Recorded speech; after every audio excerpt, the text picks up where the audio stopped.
ସତ୍ୟକେଳା ପକ୍ଷରୁ ଆପଣଙ୍କୁ ସ୍ୱାଗତ। ବାଲେଶ୍ୱରରେ ହିନ୍ଦୁ ନବବର୍ଷ ଉତ୍ସବ ପାଳନ ଅବସରରେ ଆୟୋଜିତ ପଥ ଉତ୍ସବର ମୁଖ୍ୟ ଆକର୍ଷଣ ସାଜିଥିଲା ଶିଶୁ ମଞ୍ଚ। ବାଲେଶ୍ୱର ଫକୀରମୋହନ ଗଲେଇରୁ ଗାନ୍ଧୀ ସ୍ମୃତି ଭବନ ପର୍ଯ୍ୟନ୍ତ ଏହି ପଥ ଉତ୍ସବର ଷ୍ଟଲ୍ଗୁଡ଼ିକରେ ବିଭିନ୍ନ ଅନୁଷ୍ଠାନ ପକ୍ଷରୁ ଯୋଗ, ଆଧ୍ୟାତ୍ମିକ ଓ ସାଂସ୍କୃତିକ କାର୍ଯ୍ୟକ୍ରମ ଅନୁଷ୍ଠିତ ହୋଇଥିଲା।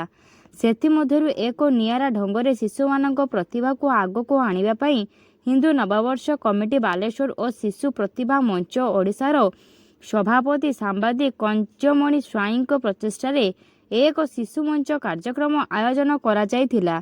କୁନି କୁନି ପିଲାମାନଙ୍କୁ ନେଇ ଆୟୋଜିତ ଶିଶୁ ମଞ୍ଚରେ ଇପ୍ସିତା ସ୍ୱାଇଁଙ୍କ ସଭାପତିତ୍ୱରେ ମୁଖ୍ୟ ଅତିଥି ଭାବେ ରୀତିକା ମହାପାତ୍ର, ମୁଖ୍ୟ ବକ୍ତା ଭାବେ ଶ୍ରୁତି ସମ୍ପୂର୍ଣ୍ଣା ମିଶ୍ର, ସମ୍ମାନିତ ଅତିଥି ଭାବେ ସୁହାନୀ ସାଇ ଜେନା ଓ ଜିଜ୍ଞାସା ସାହୁ ଯୋଗଦେଇ ପ୍ରଦୀପ ପ୍ରଜ୍ୱଳନ କରି ନିଜ ନିଜର ବକ୍ତବ୍ୟ ରଖିଥିଲେ। ନୃତ୍ୟ ସଙ୍ଗୀତ କାର୍ଯ୍ୟକ୍ରମରେ ଭାଗ ନେଇଥିବା କୁନି କୁନି ପିଲାମାନଙ୍କ ସହ ଅତିଥିମାନଙ୍କୁ ମଧ୍ୟ ଫୁଲକୁଣ୍ଡ ସହ ଉତ୍ତରୀୟ ମାନପତ୍ର ଦେଇ ସମ୍ମାନିତ କରାଯାଇଥିଲା।